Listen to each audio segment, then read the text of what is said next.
Hi செல்லக்குட்டீஸ், இதுதான் நம்ம mini kitchen. நம்ம மினி கிச்சனில் இன்றைக்கி நம்ம சிக்கன் பிரியாணி செய்யலாம். வாங்க டேஸ்டியான சிக்கன் பிரியாணி எப்படி செய்யறதுன்னு பார்க்கலாம். அதுக்கு ஃபஸ்ட்டு நம்ம அரிசியை வாஷ் பண்ணி ஊற வச்சுக்கலாம். இந்த பாத்திரத்தில் அரிசி ப்ளஸ் வாட்டர் இந்த ரெண்டையும் சேர்த்து ஒரு 10 மினிட்ஸ் நல்லா ஊற வச்சுக்கலாம். அது கொஞ்சம் நேரம் ரெஸ்ட் எடுக்கிறதுக்குள்ளே நம்ம பிரியாணி செய்யலாம். இப்போ அடுப்பை பற்ற வச்சு அதில் நம்ம பிரியாணி செய்த பாத்திரத்தை வச்சுக்கலாம். அதில் கொஞ்சம் ஆயில் நம்ம சேர்த்துக்கலாம்.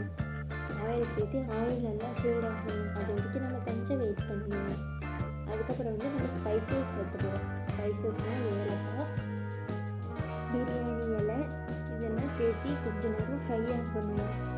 ஃப்ரை ஆகிற வரைக்கும் நம்ம வெயிட் பண்ணலாம்.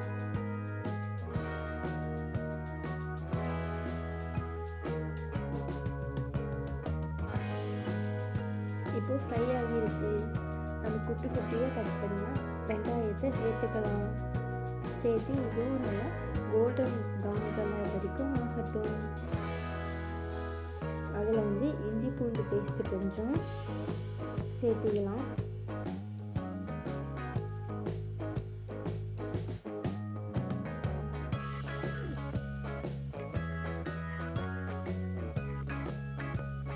அதுக்கப்புறம் கொஞ்சம் பச்சை மிளகாய், நம்ம காரத்துக்கு தேவைப்பட்ட பச்சை மிளகாய் சேர்த்துக்கலாம்.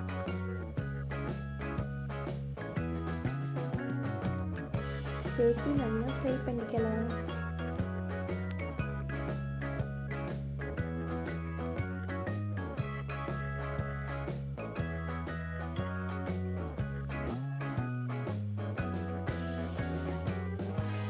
இப்போ எல்லாம் ஃப்ரை ஆகிடுச்சு. அதில் நம்ம தக்காளி சேர்த்துக்கலாம்.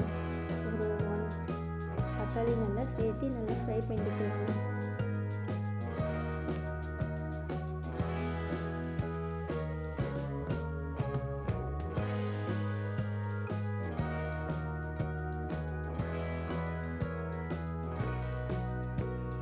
தக்காளி நல்லா ஃப்ரை ஆகிறதுக்கு கொஞ்சம் சால்ட் ஆட் பண்ணிக்கலாம். ஆட் பண்ணி நல்லா ஃப்ரை பண்ணிக்கலாம்.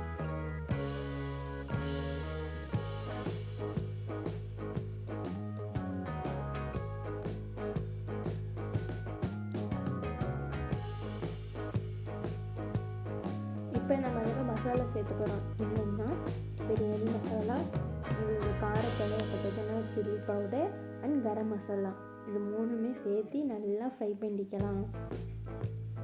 ஃப்ரை பண்ணி ஒரு 1 மினிட் விட்டதுக்கப்புறம் நம்ம தயிர் சேர்த்துக்கலாம். தயிர் கொஞ்சம் சேர்த்துனா கூட போதும்.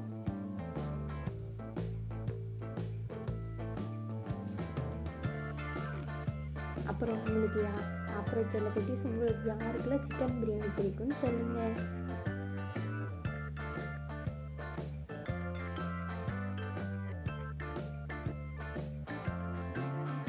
இப்போ நம்ம கட் பண்ணி வச்சுருந்த சிக்கனை சேர்த்துக்கலாம். சேர்த்து எல்லாத்தையும் நல்லா மிக்ஸ் பண்ணிக்கலாம்.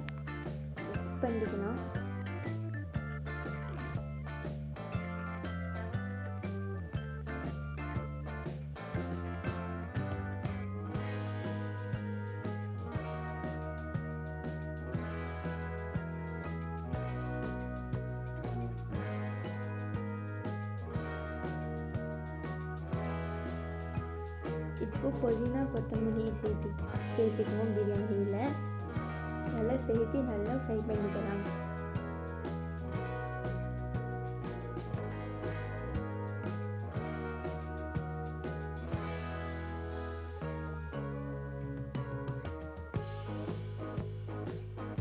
அதில் கொஞ்சம் வாட்டர் ஆட் பண்ணி ஒரு 3 மினிட்ஸ் குக் பண்ணிக்கலாம் சிக்கனை நல்லா.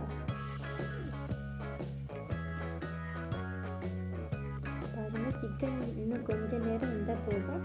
நம்ம க்ளோஸ் பண்ணி வச்சுக்கலாம் கொஞ்சம் நேரம்.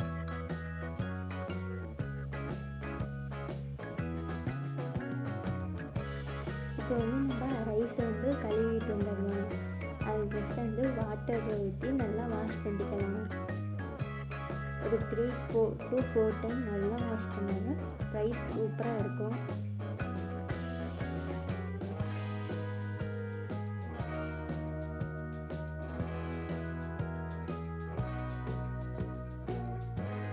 இப்போ வந்து நல்லா தண்ணி கொதிக்குது பாருங்கள், அதில் வந்து நம்ம ரைஸை சேர்த்திக்கலாம்.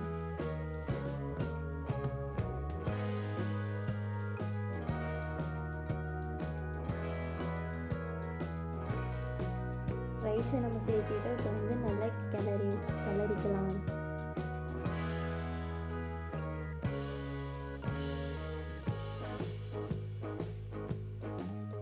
இப்போ வந்து லெமன் கொஞ்சம் சேர்த்திக்கலாம். லெமன் கொஞ்சம் புழிஞ்சிட்டிங்கன்னா சூப்பராக இருக்கும் அந்த புளிப்பு.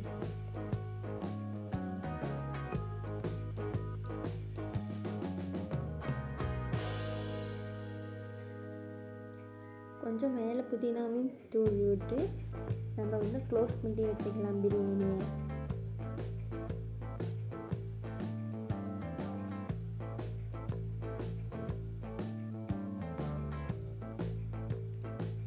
பிரியாணி கொஞ்ச நேரம் அப்படியே வேகட்டும். கொஞ்ச நேரம் கழித்து நம்ம திறந்து பார்க்கலாம். பிரியாணி இன்னும் கொஞ்ச நேரம் நல்லா சூப்பராக ரெடி ஆகிடும். அதுக்கு முன்னாடி ஒரு கிளறி வச்சிடலாம்.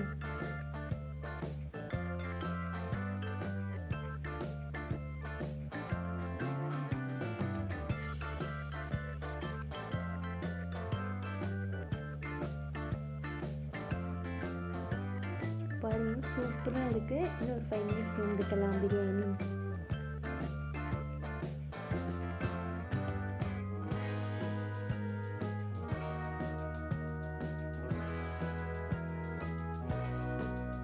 இப்போ வந்து பிரியாணி வெந்துருச்சு. கொஞ்சம் கிளறிட்டு எடுத்து நம்ம வச்சுக்கலாம்.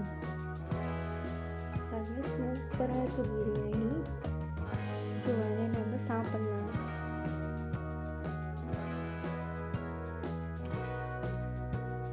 ஃபஸ்ட்டு பிரியாணி,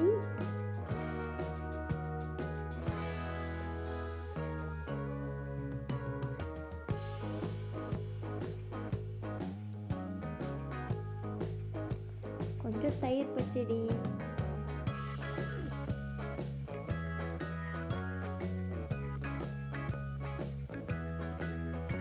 இப்போ பிரியாணி சூப்பராக இருக்குது. வாங்க டேஸ்ட் பண்ணி பார்க்கலாம். சூப்பர் பிரியாணி செல்லக்குட்டீஸ், நீங்களும் ட்ரை பண்ணுங்கள்.